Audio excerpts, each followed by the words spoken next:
Chào mừng quý vị đã quay trở lại với kênh YouTube của Vương Tàu. Trong video ngày hôm nay mời quý vị cùng Vương Tàu tìm hiểu về top 10 món ăn kinh dị nhất Trung Quốc mà mỗi khi nhắc đến khiến người nghe phải giật mình và kinh hãi.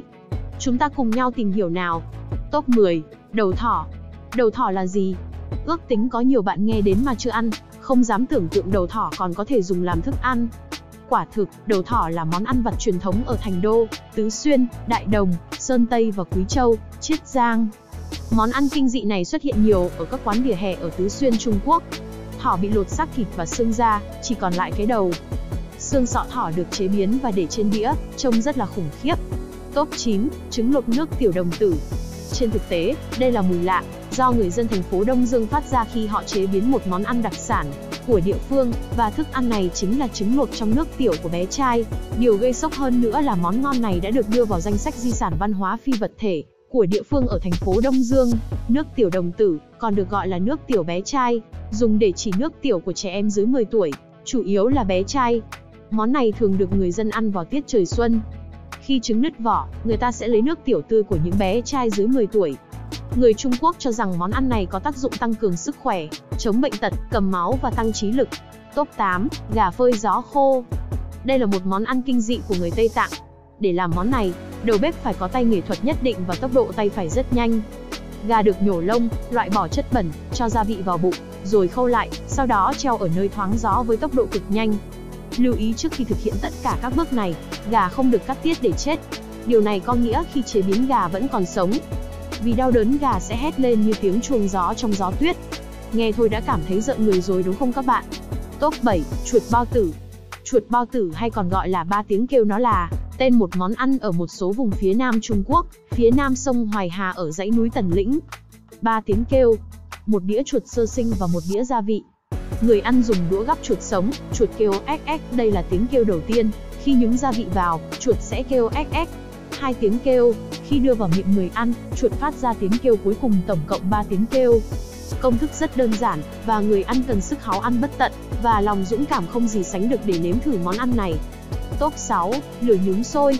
Con lừa sống được trói chặt, bên cạnh có nồi canh đang sôi sùng sục.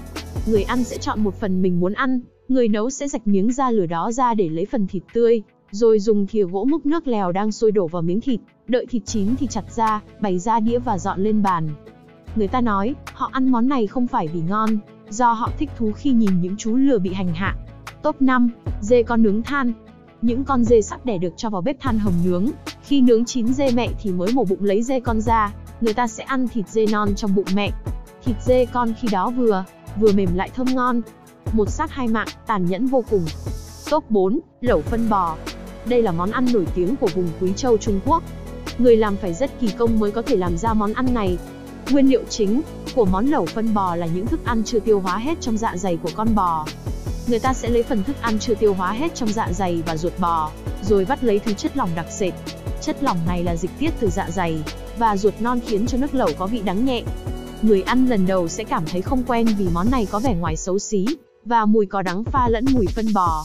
Top 3. Chân vịt quay. Chân vịt quay.